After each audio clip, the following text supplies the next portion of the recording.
He was a drunken sailor. Right, yeah. All right, well, we can get rolling. And I'll let people in as they come in online. But thank you all for joining this evening. I know it's a beautiful sunny day. Thanks for popping inside for the next hour or so. I want to remind you that there's coffee and cookies here. Please get up and grab them if you would like, and there's bathrooms through here to the left. And one more reminder before we get rolling is that we have another evening talk pretty soon from now, in a few weeks, on May 6th, Cliff Mass. We'll be talking from University of Washington on the great storms of the Pacific Northwest. So if you are in Forks, please feel free to come here. You can always join on Zoom, and then everything is posted on the ONRC website a day or two afterwards. So if you missed the talk, please feel free to watch it on our website. But today we have Rod Fleck, who is a city attorney, prosecutor, and planner in Forks. His duties range from annexation review to criminal prosecution to labor relations to natural resource policy review. After serving in the U.S. Air Force, Rod received his BA in history from the University of Washington. Rod received his JD from the Seattle University School of Law and was hired by the city of Forks shortly thereafter. His interests include genealogy, Civil War history, and similar pursuits. He also has a keen interest in the maritime history off the coast of Quillayute County, with a focus on the losses of both the Nikolai and the HMS Condor. And one more thing before we end, or before I turn over to Rod, a huge thank you to Tom Roseman and his family. These talks are sponsored by the Family Foundation, so thank you so much for your support. Yeah. And with that, I will hand it over to Rod. Thanks, Courtney. So she stole me the opportunity to make a few folks from DNR shiver when I say the real purpose tonight is to talk about trust lands and the valuation of land. But, you know, Courtney said, no, we're actually talking about Shipwreck, so I took that moment away. There are folks in one building that are probably saying a sigh of relief in more ways than one. In addition to that, I'm also an adjunct with the Peninsula College. I teach American history and government affairs and global issues, and have had a long interest in the Nikolai that pretty much started within the first few months I got here over 30 years ago. And there are a few folks that were in part of that first conversation, the Petersons in the back and the Dadismans up front, that kind of got conned into the great Nikolai effort that I think still affects all our lives in some way. And so it's good to see them because we continue to go way beyond the initial discussions of the book. One of the best sources is Ken Owen's book on the wreck of the SV Nikolai. It was done, this is a imprint from the Oregon Historical Society. There's a newer version from the University of Oklahoma. I still kind of like this one. abebooks.com is a great way to find used books, and would recommend that. Tonight, what my goal is to do is to talk about this incident in 1808, and we're going to talk about some broad goals in that we're going to talk about the role of the Pacific Northwest in an international rush to try to claim a territory that was already claimed by people who have been here for about 14,000 years or more. But in the minds of the European colonizers, they had a belief that they had discovered this, therefore it was up to claim by their countries. In addition, we're going to talk about the Russian-American Company and its role, and how this one wreck, along with another that we don't have an account for in a lot of details, I'll come to that, changed the Russian-American Company's whole approach to the Pacific Northwest, basically moving beyond the Pacific Northwest. And we're going to talk about a ship, the Nikolai, and we're going to talk then also towards the end about an effort a year and a half ago that was funded by NOAA and dealt with a series of research efforts involving ship time, a whole bunch of devices, divers, to try to see if we could find 4 elusive anchors and possibly a set of cannons.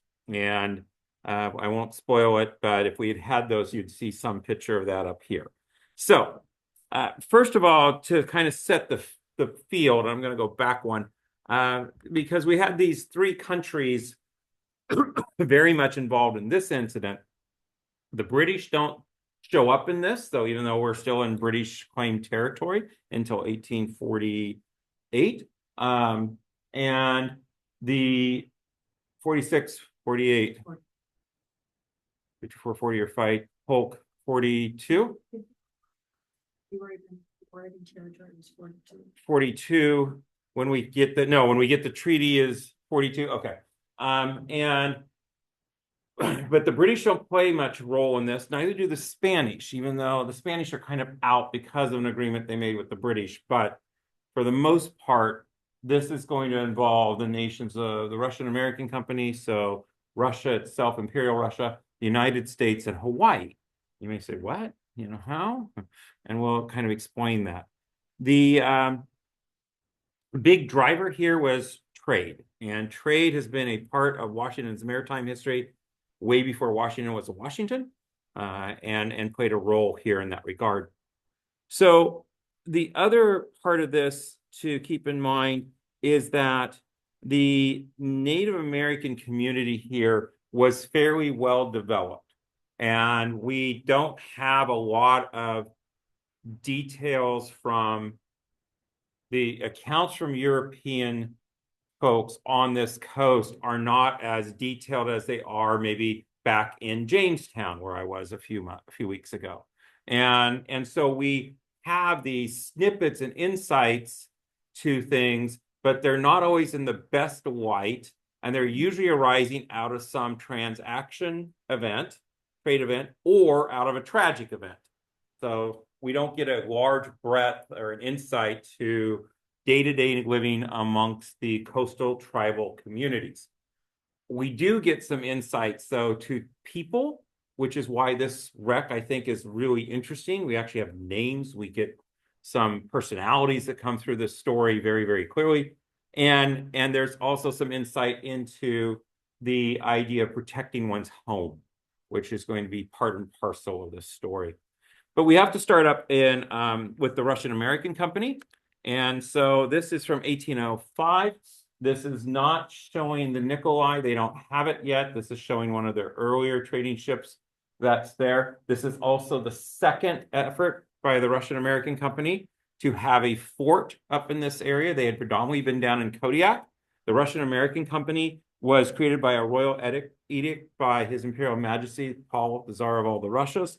And it was one of these corporate entities that would pay for exploration, colonization, and trade. And then also there's usually in almost all of these, doesn't matter which country, there's usually a religious component that goes side to side with that, okay? And in most of these, it's good to be the king, because in these companies, even though they weren't necessarily putting up the money to fund this, they ended up having a large portion of the shares in the company. And in this case, they owned 1/3 of the shares. So if a profit was made, all the individual shareholders would benefit from that profit. So His Majesty gets 1/3, blah, black sheep, have you any wool? 3 bags full. Here's where the 1/3 concept comes through really, really clearly. The other 2/3 go to the shareholders. And for the most part, this is the ennobled folks in the Russian court, and then a group of the wealthy merchant class. And that's very similar to the corporations and companies like the London Company that will help with Jamestown and Plymouth, sort of.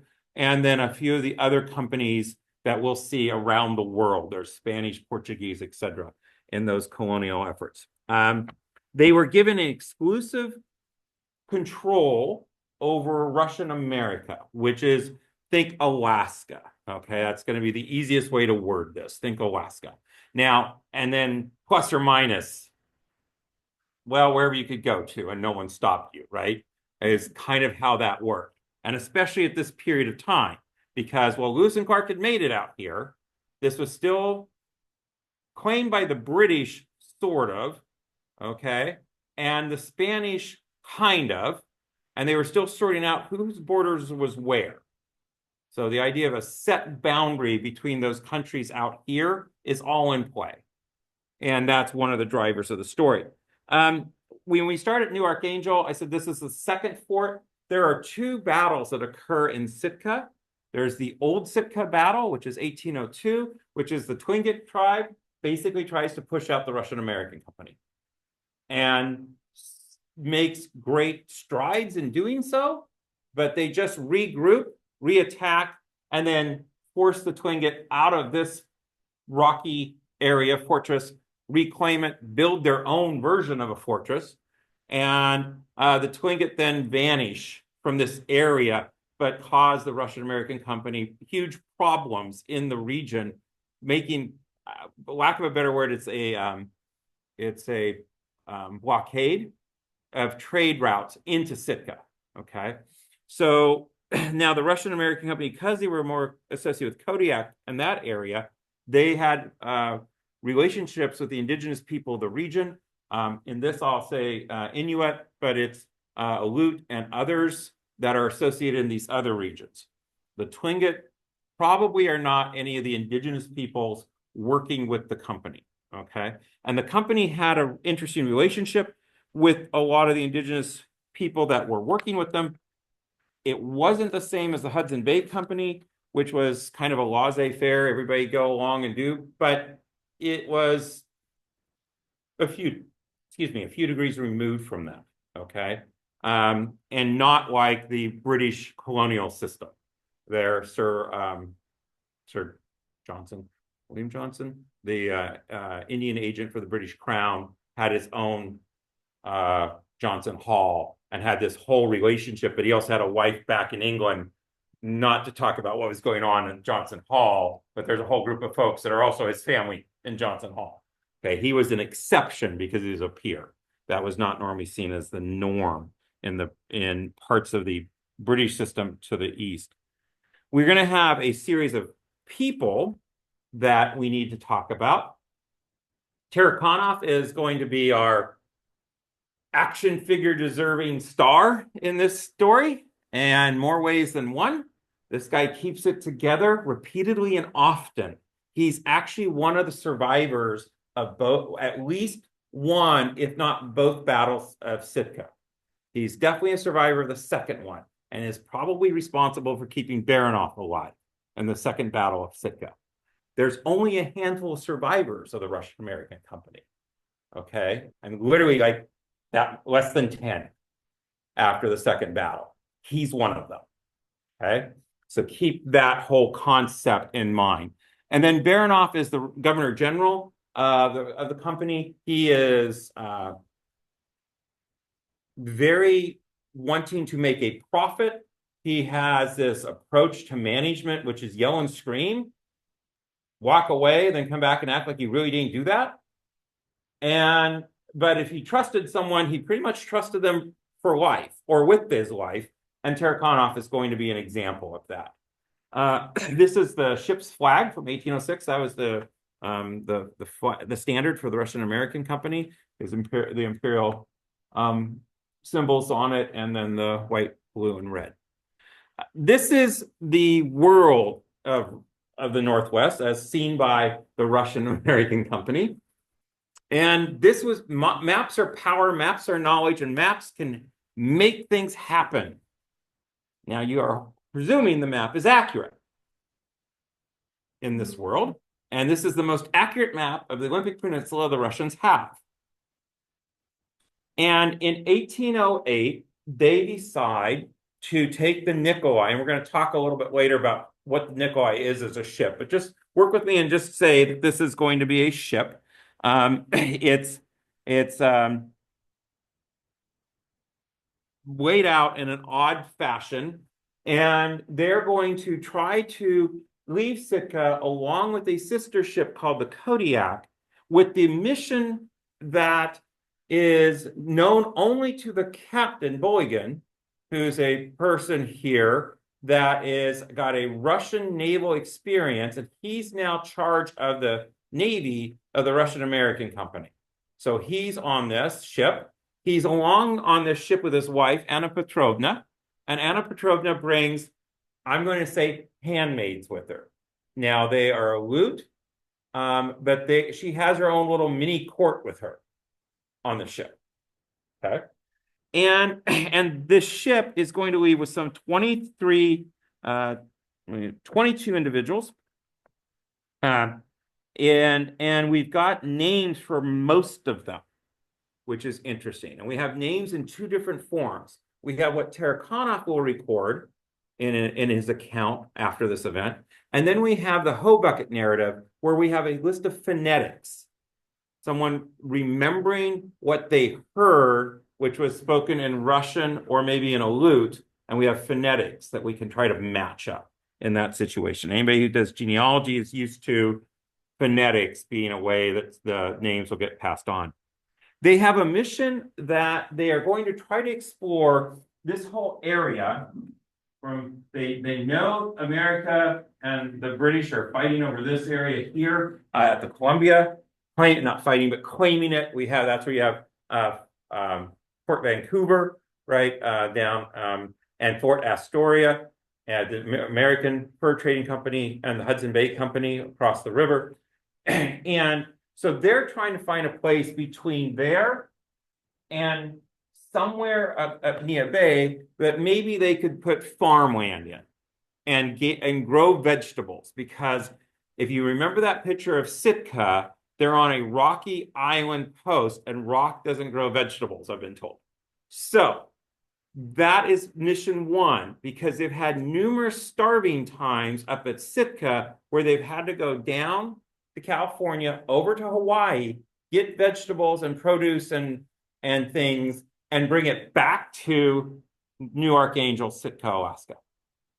And Baranoff is like, this is an expensive trip, right? And so there's got to be a solution. So they depart on the 29th of September, and the Nikolai departs Sitka. It gets down and a storm breaks out right around the 28th of October. And they go and take refuge in a cove around 49 degrees north and a few minutes that is used by the American Fur Company, but it's a shallow cove. And in high water events, you didn't want to be in there, is the way they describe it in Tarakonoff's novel narrative. It must be near Tofino, because when you go and look at that, where that is roughly 49 north and a minute or two, okay? And latitude is pretty much easy to record. Longitude is going to be the big, effort to try to get that ultra accurate. The British will get there before others. That's the nicest way to word that. And they get caught in this storm. It causes some damage to their sails. They end up on the 29th of October, south of Destruction Island. And they realize that they don't really have the capacity to have this ship, with the way the sails, the main sail has been destroyed, to power itself against the current. And all of a sudden, the winds, which are blowing towards the coast, go calm. Now, those who are science types, especially dealing with water science, will know there's this big giant current that just hits right at our coast, right? It comes up out of the Hawaiian area and comes right at our coast and kind of parts. And they're fighting that current as part of this, as well as just the natural to move towards the east. They manage to dodge around the Destruction Island in such a way that they can make out in very fine detail the rocks of the island. Okay. And then they're still moving northward. They get a little bit of a respite and are able to start what I'll say, trying to steer the ship with the partial sails they have, the smaller sails of the rigging. But ultimately, they're not able to escape the current and the fact it's pushing them towards the coast. They move up from Destruction Island, and as they start to realize where they're at, they come around what would be First Beach down at La Push. And they know that they're going to be going inward. They put out 4 anchors, trying to use the 4 anchors to try to slow the vessel, hoping that the seas will calm and the winds will calm, and then they're going to row the vessel into deeper water with the little skiff that they have. Okay? A lot of things they're hoping, especially in November, to go their way on our coast. Now, they end up breaking 3 of the anchor lines, and they're now stuck with 1, and they're thinking that's going to hold. It goes dark. So now we got, this going on at night. And sure enough, that breaks in the evening. And the next morning, they're pushed north.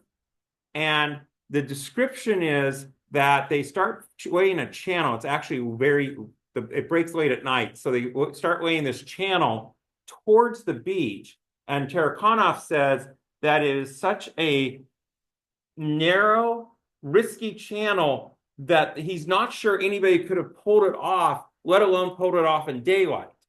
But they manage to, and they come up with a wave, and they end up on the coast, somewhere north of the Quileute River, and I would argue south of the hole in the wall. And but they are now in survival mode. Ship's there. They start trying to take down the rigging. They start trying to figure out how to get people off the ship because it's, the high tide brought them in is what they realize. And they're up on a sandy bar-like location. So they're not on Rialto Beach, right? I mean, if you know with Rialto Beach, it's pretty much pebble. Now, further on up, there are some sand areas. So they then start dismantling their efforts and come ashore. And in a very short period of time, as they lay things out, they put out 2 tents roughly 50 feet apart. They try to get a night's sleep. They have a fire. And shortly after, the indigenous people start appearing. And things don't go as planned with this first contact. I'll say colonial history, things go exactly as it would probably you should have expected, because that's been the case from the 1500s on. But in their mind, things don't go as planned. And they had been unloading the cargo, including cannons, arms, tents, also all these trade goods that they brought, because they were going to trade for foodstuffs. And this is basically packed with, the modern equivalent of an Amazon semi-truck. Okay. There's guns, shot, powder, cloth, though it's cotton cloth. It's a cotton mill cloth, not wool cloth. That becomes a big issue later on. Beads that are measured by this type of a measurement. So not like a yard, but more like a 5 or 6 foot measurement. And that's a trade standard. They also have buttons and metal goods, etc., that they could trade for furs and food. And so they were going to try to earn work as they were trying to do this exploration. The Tarakanov's got the job as a supercargo, and the best way someone described this, thinking they were helping me, is that it's like the purser. They're in charge of the goods of the ship and the ship's what they're going to trade and how that's done. Everything else that deals with the ship, how it moves, who's in charge of the ship itself is the captain's job. Everything in the cargo is the purser's or the supercargo's job. So that's Tarakanov's responsibility. And they start unloading this, and Tarakanov has a Tonyan. It's a phrase he uses for a chieftain. A young man appears, and Tarakanov and him are having a conversation, but it's difficult. They're using some form of a trade jargon, and Tarakanov knows enough to be able to hold a conversation. That's an interesting note, right? So what was that trade jargon that was used? Was it the Chinook jargon that's used that we know later on? Is that what's being used at this period of time in 1808? If so, then we've got a whole bunch of people knowing that, because Tarakanov is used to going as far down as the missions in California to get sea otters. And we'll talk about the Golden Round in a bit. We don't know the name of the Tonyan. We just know that he is able to have this communication. And Tarakanov keeps getting this, hey, boss, they're trying to take things. Boss, hey, boss, right? And if you're the boss in that situation, your staff is doing that, you've got to make a decision. Do I deal with the staff issue, or just say, hey, try to keep from causing any problems, which is what Tarakanov does, or try to go out and solve it. So that it gets worse.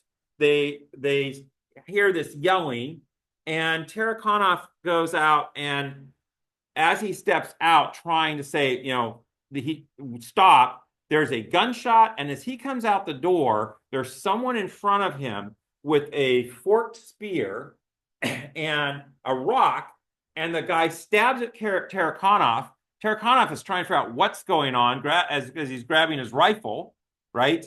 And the guy throws a rock, knocks Tarakanov down, doesn't knock him unconscious, but he's definitely got his head ringing, as he describes it, comes back up. The guy's kind of getting ready to go for a second jab, and Tarakanov shoots him.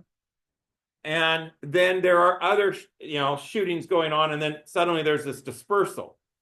And the Nikolai crew gathers their wits about them, trying to probably, deal with minor concussions. Almost all individuals are wounded. There's a series of individuals who are severely wounded, and they know they have killed 2 to 3 of the natives beyond the one that 2 plus maybe another, because there's one that's significantly wounded that the native tribe then take away. Now they've got a bigger problem. There's 22 individuals stuck on the coast that they've just had a fight with a group of individuals. They don't know the number. They don't know where they came from. And they don't know how many more weren't with them, right? So they're in an indefensible position. And they get this idea that they hold a meeting and they go, well, here's the idea. Why don't we make an effort? Bulligan says, the captain, oh, hey, I've had these secret orders, and this might be relevant to our fight. We have to meet, we could rendezvous with the Kodiak, and it's great because the Kodiak is going to go down to the Columbia River and work its way back up to what would be Grace Harbor, and we could meet them there, and it's only 65 miles away, and there's no impediments between us and them because look at my map. This is great. We can do this. This will be simple. And everybody goes, great, you've got a plan. We'll go with it, Captain, because you're the captain. And Tarakanov will yield that a few too many times, I would argue. They decide to head south, and they spike the cannons. So they're going to put iron into the bore and spike the cannons and throw them off the boat or the ship. They're going to do the same with any of the extra arms. Each of the individual men take 2 rifles and 1 pistol, and all the shot and ammunition that they can carry, along with various trade goods.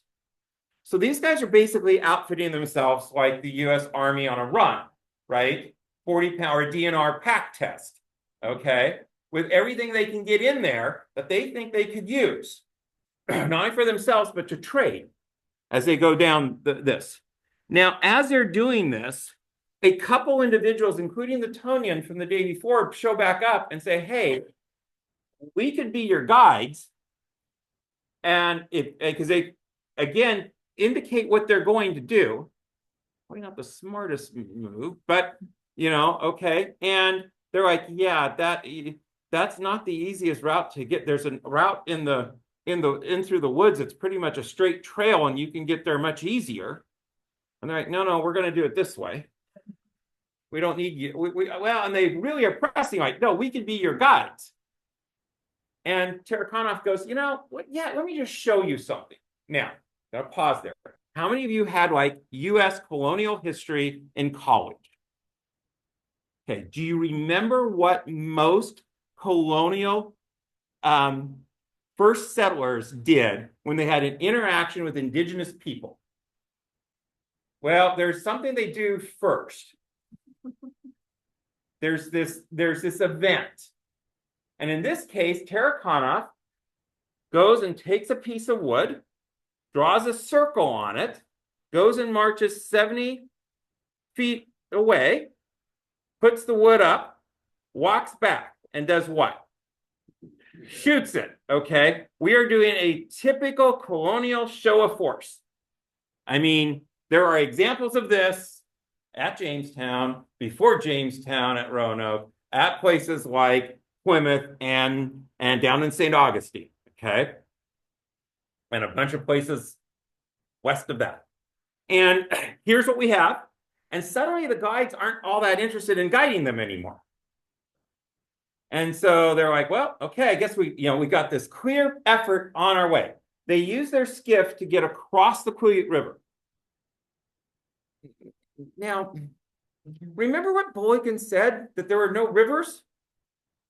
And they used the skiff to cross the Quillayute River. That was my first indication that Boykin might not be your best land navigator, okay? His charts may be lacking. All right, so they head south, and as they head south, they are harassed the whole way through.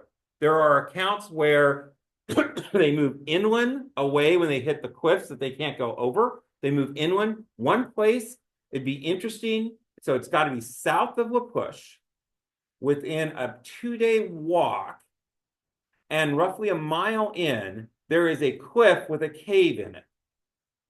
They end up finding that cave at the bottom and then hoeing up in that.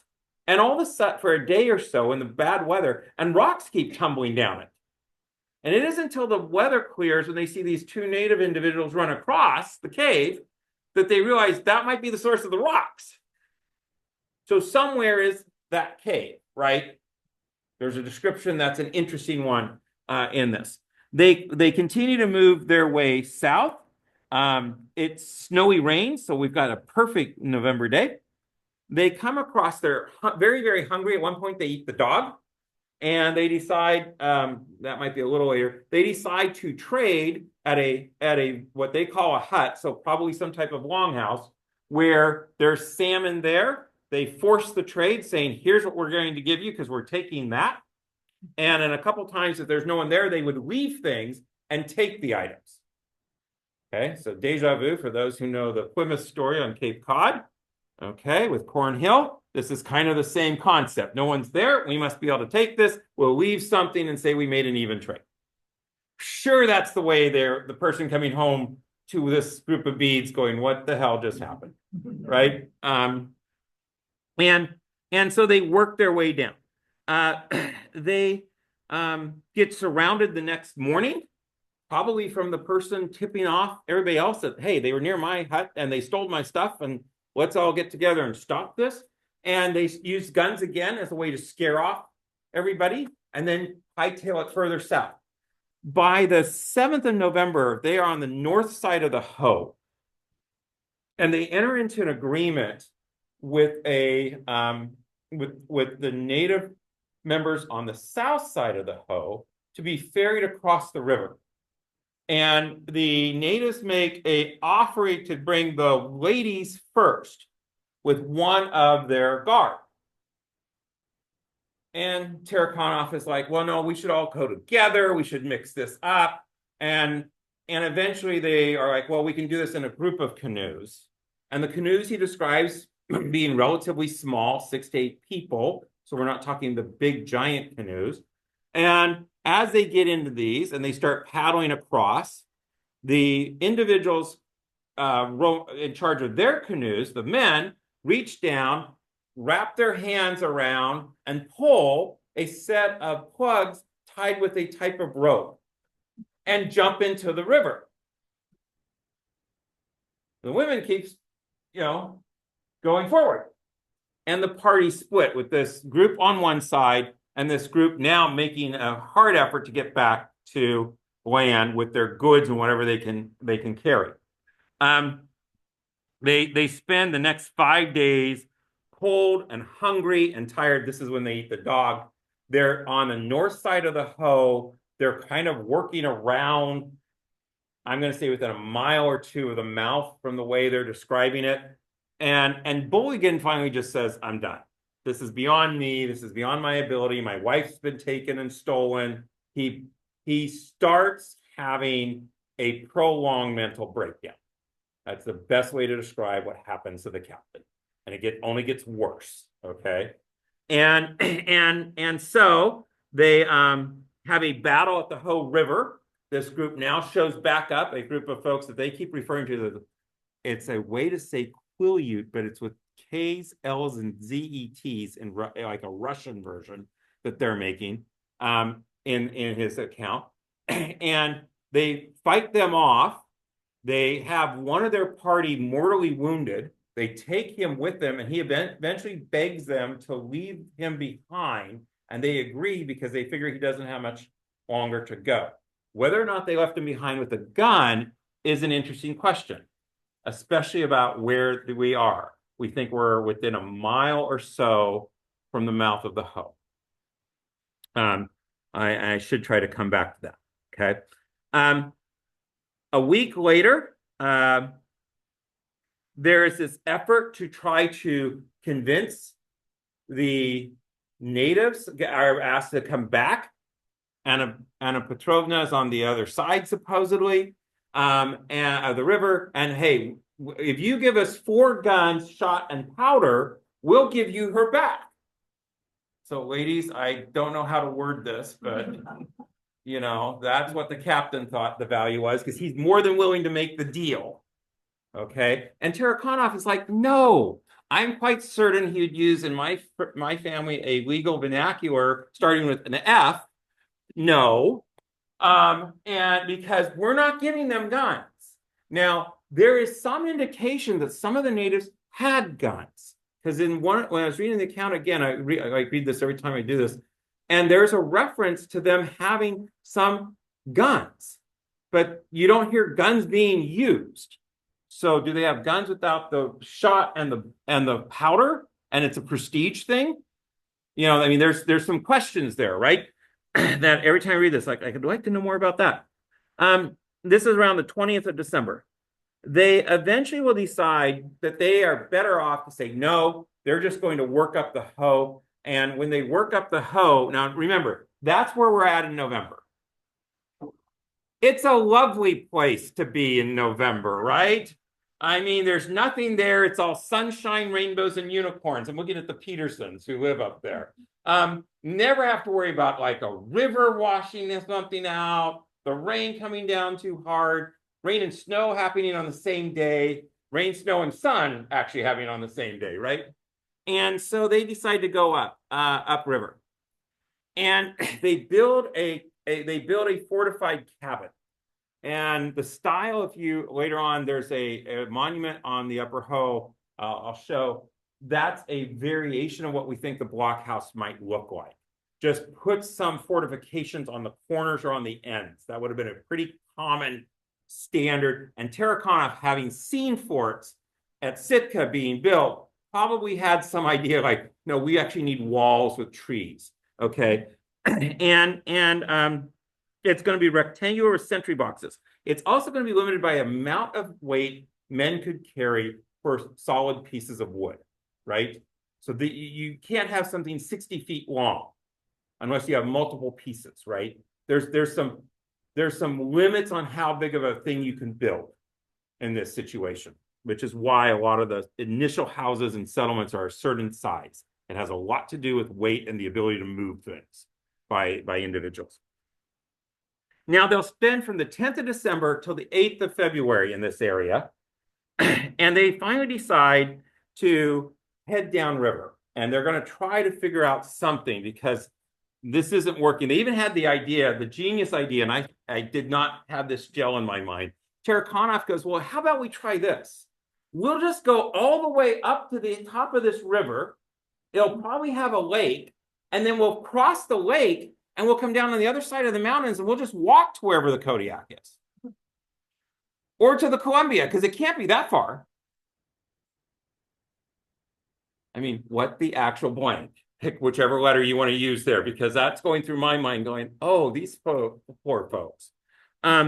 They head downriver and they get a guide. And we get the name of the guide,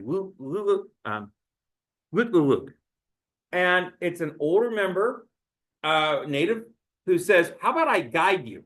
But he's been trading with them on and off. The first trade kind of goes bad and they kind of capture someone and force this agreement as to what the trade deals and terms would be, and then release the prisoner. That kind of tells you how they're doing trade. But this works out with Quileute, and he basically comes to an island in the river and tells them, like, hey, park over here. Okay. I'm going to go over there and talking is coming back. Hey, no, what they're going to do to you if you go that way is really bad. There's this little narrow, steep channel off ahead. Go that way. It goes all the way around the island and comes out on the other side. That's why a few of us questioned whether they're talking the Oxbow campground for this site. A group of us actually believe the fort is much further up, probably somewhere within a mile, I'm going to say, of Peak 6, just because of some things when you look at the land and building a fort. And then there's also an old timer who talks about a logging issue. So I'm going to come back to these anecdotals at the end. They get down to this area and they offer Quileute a reward. They give him numerous strands of these beads, numerous lengths of cloth, around 35 feet of cloth. They make in pewter a medal that has an imperial eagle-like symbol on it. So if you've ever seen one of the large kopecks from the 1790s to the early 1800s, they're about this big. This they make out of pewter, and they said they stamped it to look like the imperial eagle, or sort of. And then they put the date on the back. Now there's a story by Ella Paul, so I'll pause to tell an anecdote here, that there was a member in her circle who had a tendency to work hard during the week and drink hard during the weekend. And the drinking hard during the weekend required more money than the working hard provided. And so he had a tendency to buy and trade and sell things. And Ella always had a little bit of egg money, and she used the egg money to buy baskets and different things from the area. Okay, and Ella and Muriel Huggins had the best basket collection. And I've auctioned many of them at auctions, and they are like world-class items, okay? And so Ella, this guy shows up, kind of wants to share the name with me, and he kind of makes the story, and he's like, what you got for me? He goes, well, I was working on this county road crew, and we were out digging, we hit a hollow, kept digging, and we went through this hollow, and it was, you know, kind of like gave way, and it looked like wood, and there was something down in there shiny, and there's some white creamy thing, like sticks. And I reached down, grabbed the shiny thing, and pulled a couple things up and threw everything else back down into it. And what he had in his hand that she remembered was something about that big around. And she said it had the weirdest eagle in it. And it was strung with a set of Russian trade beads. And Ella also had an amazing Russian trade bead collection.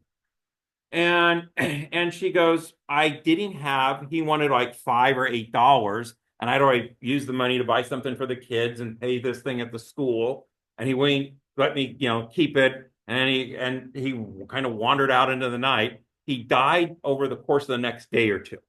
And Ella goes, I've wondered where that is. And I'm sitting here go, oh, lady, I think we just know what you had. And it was probably a grave that he was in. It sounds very much like a grave that he's in. And we don't know which county road crew, because where we're at, you could work for either.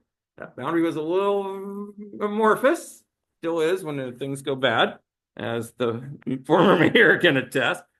And on the 18th of February, 1809, the crew basically joins a chieftain who his sister they take hostage. She's the person who makes the trade deal earlier, or the deal where the women could come first. She's very articulate. They're able to talk with her. So that's interesting, right? We do not know her name. We know that she then gets taken hostage, and suddenly this one guy shows up along with another woman.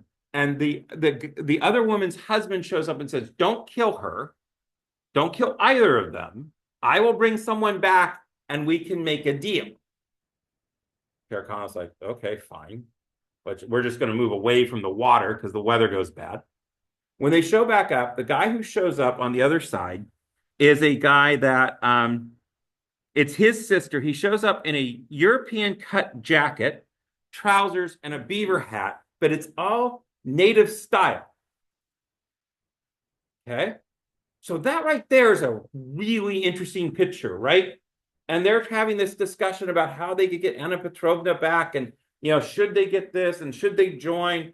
And they're basically like, well, Anna, why don't we trade guns and you could come over here? And she says, here's the deal. He treats me better than you do.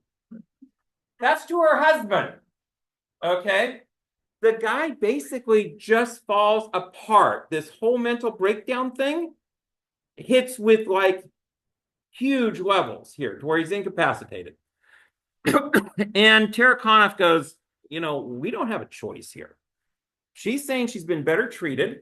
She's being fed, well taken care of. She's in this one Tonyan's house. This is going to be a better deal.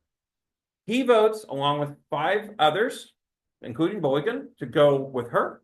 A few of the others in the party go, nope, we're going to take our canoes and our raft, and we're going to float the river out into the ocean and get to Destruction Island and wave down a ship. Now, this is February. Anybody see a problem with this logic? And they go make the deal. The Tonyan makes an agreement with them. It goes by the name Kunashet. Kunashet is the group that he's associated with. It's either a sept of a clan or the clan and part of a larger tribe. Okay. And his name that shows up are variations, but Utramaki shows up. Kind of Tarakanov uses that a lot. Utramaki. And they agree to this. Boykin and Anna Petrovna are end up with another Tonyan, whose treatment of Anna Petrovna does not go well.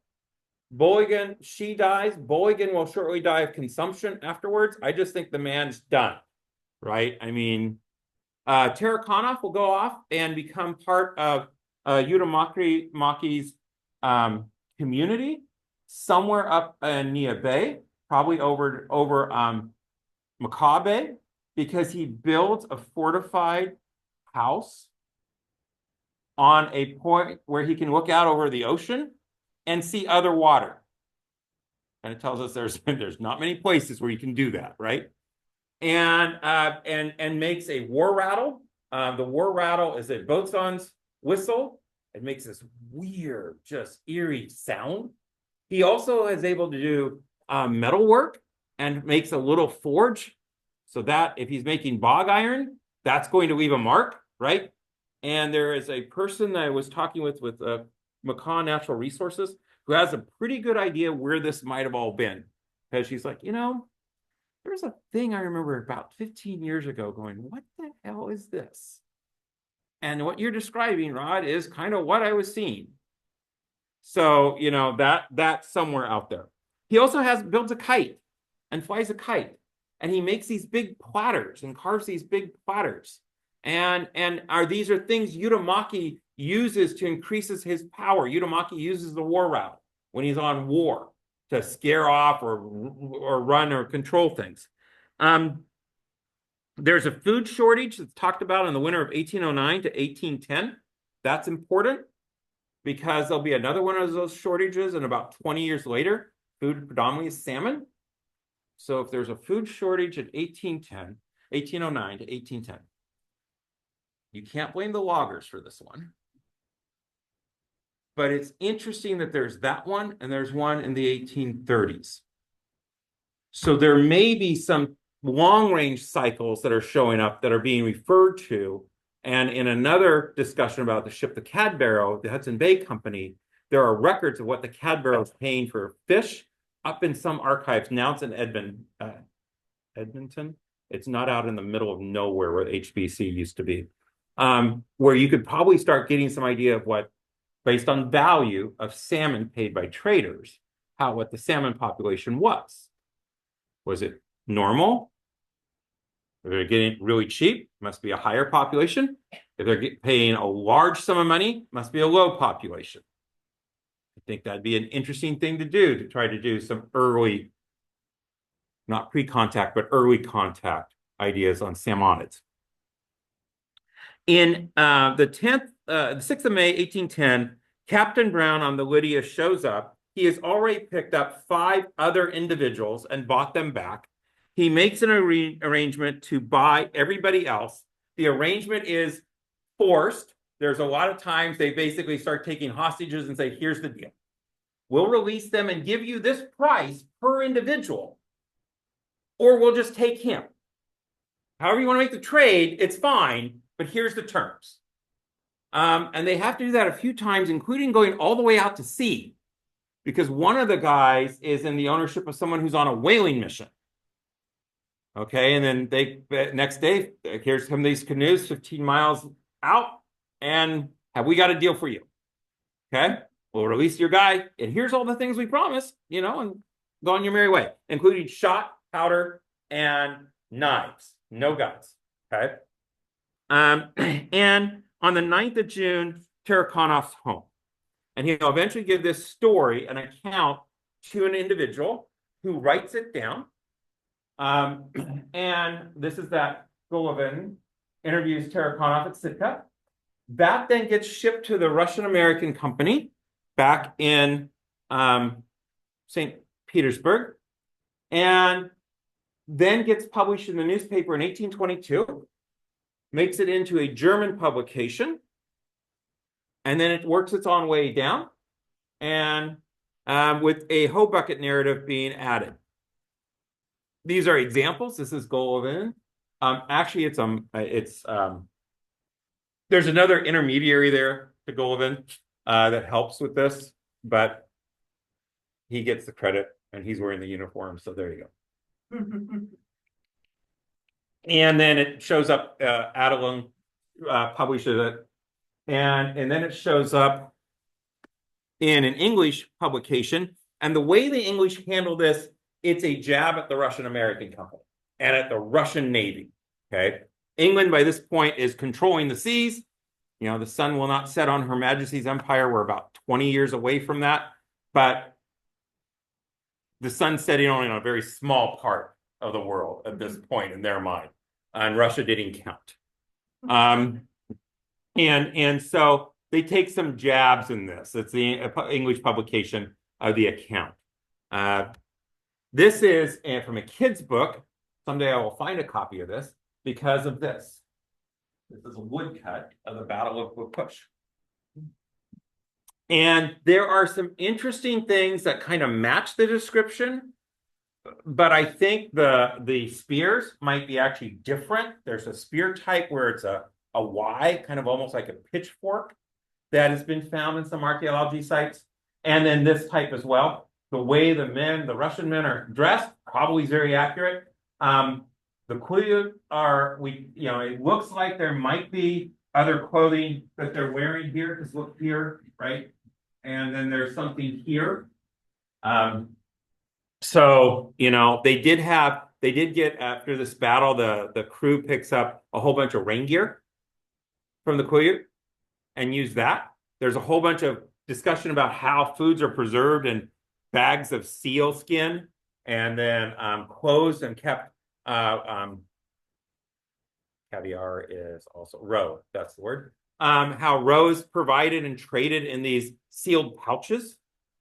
So these are some of the insights we are getting into.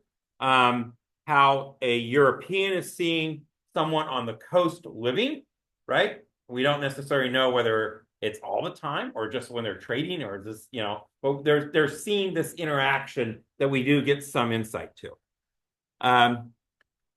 Before I go into this, I want to do the anecdotal. Sorry, I'm used to going for a while, so I'll try to run through everything shorter. The anecdotals that we have here is down at the Battle of the Hoh. Missy Barlow talked about when she was a young girl. So this is around 1900s, 1920s, somewhere in there, because she's talking to me in around 1998. That they had found a musket up against a tree stump when they were playing hide and seek, quite a good distance away from the farm. And when they brought it back and showed their dad's like, "You found what?" And is looking at him like, "Well, that's not from around here," type thing. And Missy said she remembers her dad talking about how it was before the war, And he was talking like the Civil War. So could that have been the one that they left with the guy, right, who'd been mortally wounded, or that they dropped? But she said, no, it's like leaning up against a tree, a very old stump. The Hawaiian connection, we're going to go here. This is this golden round, the New Archangel that come down, and they would come to California. They're going to get seals. They're going to go to the Sandwich Islands, now known as the Hawaiian Islands, are always known as the Hawaiian Islands, but in the British maps, the Sandwich Islands. Then they'd go to over here, and they'd go to Canton and these different provinces here, trade furs, get other materials, work their way back up to here. Okay, they're not taking silks up to here as a primary item. They're taking items that they can use to fortify the fort and use to trade and things like that. The beads, the buttons, things like that. The other goods would continue on to New York and Boston, as well as London. The Nikolai itself is a Hawaiian-built ship. And the reason we know that is Chris Cook was the forum editor when I got to this point talking about this. And I said, oh, yeah, it's a ship that's bought in Hawaii. He goes, oh, my God, I know which ship it is. And I'm like, what? There's nothing. What? And sure enough, he'd been working with some friends in archaeology, and that was his thing in Hawaii. And so it's all associated with this bird, the Lila bird. The Lila bird is an American schooner that comes into Hawaiian Harbor. This is an effort there with Kamehameha offered me the choice of all of his vessels in exchange for my ship. I promised to equip the one I chose to be the best manner in his power. So I made a choice of a new schooner, about 45 tons berth, then on the stocks, which he agreed to finish. And with carpenters and men, and we made the trail. Now this Captain Scheller sounds like a great guy, and he's making the best deal. His ship is falling apart. Okay, so he has got to do something. And what he does is he picks out the best one of these, a Kamehameha's fleet that he's going to use, Kamehameha is going to use to attack the rest of the islands and take control of the Hawaiian Islands. Okay, that's his goal. One of his favorite wives was the Tamana. It was Tamana, and one of these was named after her. Okay, and that's the one he picks. He picks the schooner, the Tamana, at Waikiki Beach. Okay. Now, Shaler's voyage, he'll go back, make the round, shows up with this ship, and realizes, well, this isn't really the best ship. It's Hawaiian built and American carpenters from his ship that kind of modify it. So this is its own creature, and it's probably made out of teak, which is another interesting thing we'll know if we find this ship, because it's going to stand out. It's not going to be your normal ship of the line of the 1800s. Okay, so he eventually then enters into an agreement to sell this off. And this gentleman offers Tamana 125 prime and 25 second size sea otter skins worth $3,000 on the Honolulu market. Trying to figure that out today. This is somewhere like $80,000 or $90,000. But when you calculate what that is to wages, it's 30 or 40 people's average annual wage. So this is a large sum of money that's represented both in the ship and then in these furs, right? I mean, there's a value there that's implied that's pretty significant. They then sail from the Baja, California, Russians, American, Hawaiians. And when they arrive in Honolulu with Kamehameha, he gives Baranoff what everybody needs, a feather cloak. And what he's actually doing, Kamehameha is giving Baranoff something of such importance that is recognizing Baranoff's sovereignty, basically, equal to his own. Okay, so that's what that is. That feather cloak is this, you're like, what? In Alaska, right? Right? But that's what he's actually doing, is this level of respect. Now, Tarakanov doesn't vanish. Tarakanov is going to get involved with some things. One of the things is there's this effort by a Russian ship to go back to Hawaii and to get provisions. And on it is this German doctor who has greater ideas of how the world should run in a true German fashion. Being half German, I get it. And he shows up on Kauai and basically thinks, I should just take this over. It'll be easier. Russia should take over Hawaii. If we own Hawaii, life will be easier. And let's build a fort. Now, he picks a place to build a fort. This is on Kauai, right there. Fort Elizabeth builds a Russian fort right in the middle of a Hawaiian sacred site. Like every other colonial group that will come in somewhere in the Americas. Well, that looks like the perfect place to stick this. And oh, that's the most religious site. We'll stick a fort right there because that seems like a good place. Schaefer, it goes bad. Tarakanov's basically with him. Eventually, Tarakanov will take over Schaefer, and there's these phrases used, the River Dawn, Hanapipi River, and Kauai gets named the River Dawn, and Tarakanov lands are given in this area because he takes and gets Schaefer out of the picture. And there's this effort for the next 5 to 8 years trying to figure out if Russia could take over Hawaii. Right? Like what? Eventually they have to flee, gets so bad, and Tarakanov grabs this boat, the Kodiak. Remember that one ship they were going to meet? Well, Tarakanov meets up with it and uses it and basically sails it to Honolulu Harbor, across the Kauai Channel, brings it into the Honolulu fort, and basically crashes it into the ground, into the beach. Deja vu all over again. Has no ship, and Russians on a foreign shore. And the irony is, this is like literally sight away from where the Nikolai, the Tamana started. Okay, so if there's ever a full circle, Tarakanov definitely figured it out. Okay, now going forward on some of these anecdotals, this is the monument, Nikolai Monument, June of 2015. It does not feel like it was 10 years ago, right? I mean, that wasn't that long ago. Bill Sperry, Kitty Sperry and the Association of Washington Generals. We had Stan, Linda, Gary, Charlotte. They're here. Nels designed this. They put up with a lot of crazy bald fat man inquiries during that whole time. And I always say with Bill Sperry, he could try to move mountains and redirect rivers. If Kitty said he could do it, then it was going to happen. If Kitty was not in the picture, this is just a lot of time Bill was talking. Okay? I think that's fair, right? I mean, I don't, you're not supposed to speak badly of the dead, but I think Bill would agree. I know Kitty would. And so that's there. The goal was to try to represent the stories of all the different nations involved, all the different roles of trade, exploration, technology transfer, because you got that from the Nikolai all the way through with Tarakanov's story, right?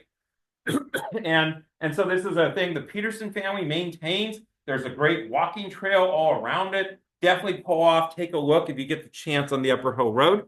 Again, I feel within a mile somewhere is this actual blockhouse. And when I said an anecdotal, there was, when we were doing a lot of our shipwreck symposiums, this one gentleman, I can tell you what he looks like. He was about this tall. It's the late 90s. He's about this tall because he's bent over. His hands are all rolled and knotted. And when he walked like this.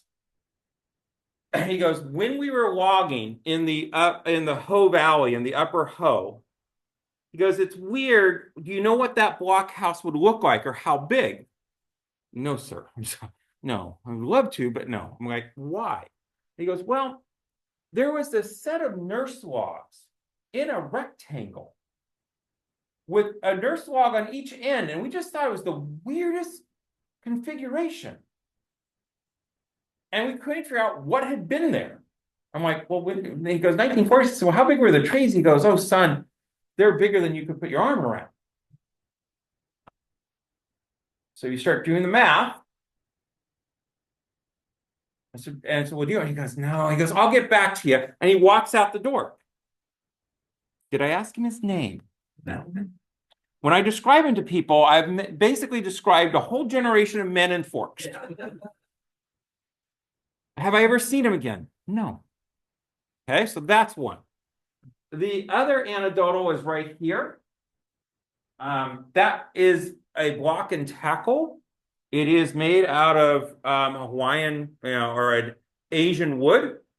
It was found in one of the areas north of, in the area of between Wapush and the Hole in the Wall by a guy who was doing fishing. Don't know how he was doing fishing there. I suspect a lot of alcohol was involved. And then his buddy got it from him when he showed up with it, work with it. Brings it up here. Again, did I get a name? No. I can describe the two people who brought it. And everybody goes, yeah, right, that's a large number of people in forks you just described. So, Rod, get the name. Then there's an anchor. There's an anchor at the International Museum of the Mermaid. Okay, that is purported to be from the Nikolai. A friend of mine is a maritime archaeologist of significant note. I didn't know that. I played board games with him once a year. And he's like calling up, he goes, Rod, do you know how the Nikolai's anchors were? I go, well, Scott, let me tell you how this ship was put together. He goes, oh my God, it could be anything. I'm like, yes, any country. And I said, why? He goes, well, there's this whole story about this anchor in this maritime museum, mermaid museum, and they say it's the Nikolai's. I'm like, well, could it not be? He goes, well, it doesn't. The time period is between the late 1790s and the early 1820s.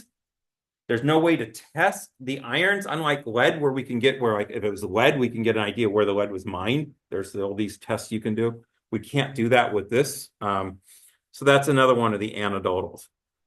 There's another one about a group up in Clown Bay, CQ Nia Bay, that have a family tradition on the indigenous side of the family that they are descendants from a Russian princess.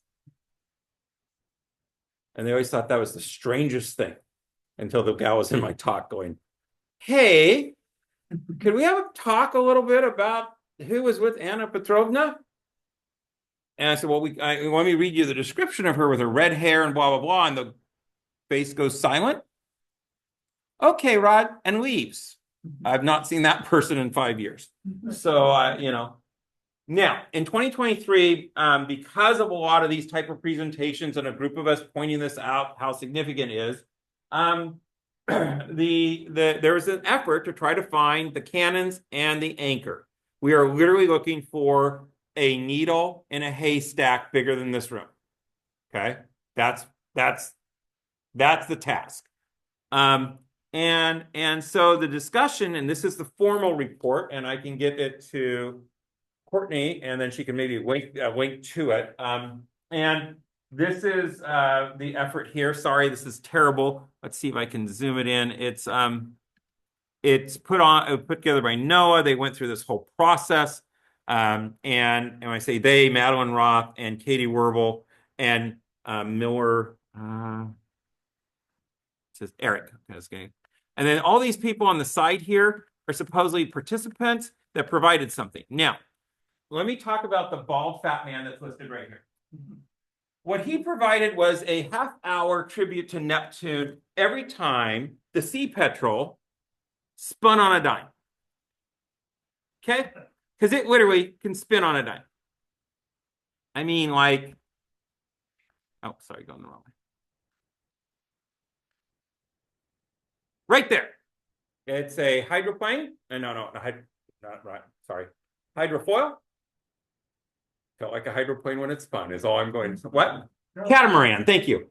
And literally you can do that. And they're like, oh, just pay attention to the horizon. I'm like, which horizon are we talking about? Because I see like 4 of them right now when I'm, yeah. And once you were on the ship, you couldn't leave. So this was an 8 or 9 hour adventure every half hour. Okay. It was amazing. It's an amazing research vessel. We are blessed to have it associated with the sanctuary and NOAA. Hopefully it'll be used for many, many things. Has a remarkable crew from the region. There's a whole bunch of folks dealing with the side scan, the magnetometer, and the multi-beam sonar.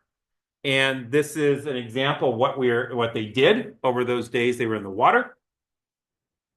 And you can see they're never really super close to the shore. Now, when you're on that side of the beach looking in, they pulled off like a 1 in a million bringing that ship on shore. I had, when I first started doing this, someone described to me that the coastal waters in that area are like a series of teeth that you do not see until the water shifts. And was that accurate? I mean, we had to go around certain things at times because they'd be like rock ahead, and you'd be like rock, and then all of a sudden you say, oh, your boat shifts. As long as it didn't do the remote, I was fine. And then there's this giant rock that you didn't see 2 minutes earlier. Sadly, I can say this right here. No novel archaeological resources were located in this survey. Maddie Roth, Doc Roth, when we were up on one of the passes up here, I don't know how you say this one. It starts with a D. Huh? Like Dehalia. Dehalia or Dehalia. So, that rock, she goes, Rod, they had to go right. I mean, she goes, it's got to be right in here. Got to be right in there. Now, that other anecdotal story. The International Order of the Oddfellows had a lodge in Forks. The Art Center that many of you will be in tomorrow is actually built where that was at. Some of us know that building for a whole bunch of different reasons. And they, in the early part of their history, they had an annual summer picnic retreat. They'd go down to Rialto Beach, and where the castle is now, wasn't there then, they would go north of that, a mile or two to where the beach was better. And then they would have like a party, dance, camp. People would be there for a few days. And the story, yet another old timer told me, can't tell you who, can't even describe this one, that he remembers a story as a kid that his dad told him that when his dad was a young man courting his mom, they had gone to one of these events and he had to go use the facilities. And so he left the beach and the bonfire, went up over, you know, the stumps and all the drift, and finds a relatively clear, the brush wasn't too bad, does his business, gets up and stumbles, and he hears hollow underneath him. So, well, that's a little weird. Wasn't necessarily a large amount of alcohol associated with the Oddfellows at this event. So they went, and he kind of went and kind of started, and he noticed that there was something solid underneath them. And he called a few other guys. They're like, you know, kind of marching it out. And it's like about 55, 60 feet long. And it's about 30 feet wide.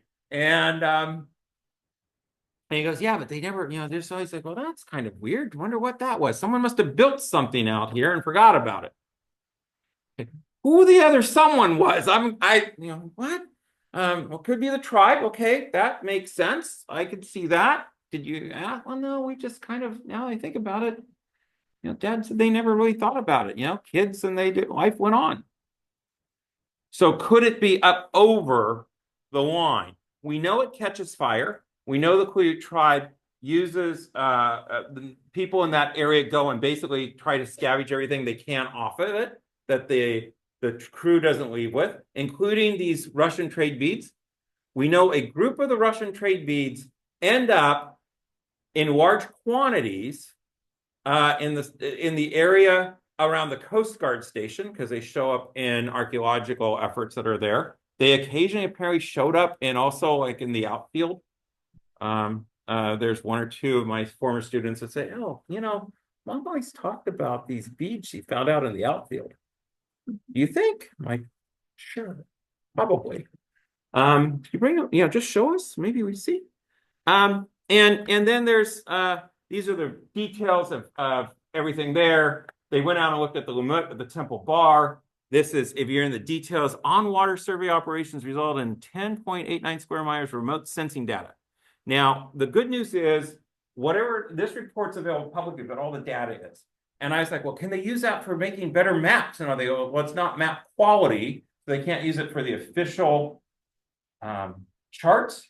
But a lot of boat people will take that data and put it in their GPS so they know where things are at, rocks and all. So there's a lot of stuff that data can get used for other than us trying to find an anchor, which I'm like, we're using this for this many days to do this. I mean, it's awesome, but the Scottish local government person in me is going, what? And then there's all a bunch of these other questions. Tarakanov goes off. He will return to Kursk. He's made a freeman. He has a son that's born in New Archangel. He's baptized. Does the son go with him? Does he go back with dad? Are there stories in the family? We had an effort to try to go there in that one brief period when Putin was not the president. And it was actually in that president, Medovich, was actually, yeah, it was actually, his wife was very interested in this project. And then when everything changed, the idea is, well, we shoot people who crash boats in Russia. Why would we make a monument to a crash? And just silence. These different folks are ones that are mentioned. Some die. Some are bought and returned. John Williams ends up down in the Columbia. He's the young cabin boy, for lack of a better word. Others here, there are stories. Who are they? What are they associated with? Utamaki or Maki Uatila is really interesting to a bunch of us because there is a John Mackay or Mackie, depending on where you're at. He's from Ireland. He's a surgeon with the Cook expedition. He's up in Vancouver Island. And if someone might have a father that's gone off and no longer around, would you be interested in asking every sailing captain that comes by, do you know these people? What do you know of this? Could that be who Utamaki is styling after, looking after, knowing about? Interesting question. Utamaki is from Vancouver Island. He's associated with the tribal group that comes from Vancouver Island that's in the northwest portion of our county. And I would love to know, someone has to know his sister's name, because she was his spokesperson repeatedly. And she played a role in his interactions, and he's referred to as the war chief across the region.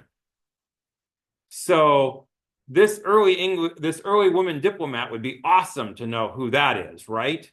I mean, there's a whole group of those stories.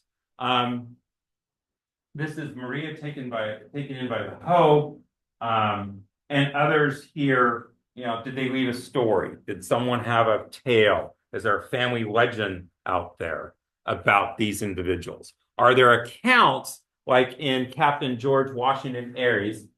What a great name, right? I mean, you tell what his parents were probably. Dad was in the Continental Army. When he picks up the Quileute there in the Columbia River. Oh, and then one other thing. Remember the Captain Brown who rescues Tarakanov back in 1810, buys him and takes him? When Tarakanov has to leave with the whole group of Hawaii, who picks him up? Captain Brown. I mean, kind of like probably going, you're doing this again? Really? Maybe you should retire. And then one other thing I don't have on here is Baranov. Baranov dies. He dies in Jakarta. He takes all of his documents with him because he's been the governor general of the colony, and now he's been sacked, basically, told to retire, and that there will be an accounting of his office when he arrives. So he's going to take everything he can to prove he did his best job and he owes the company nothing, right?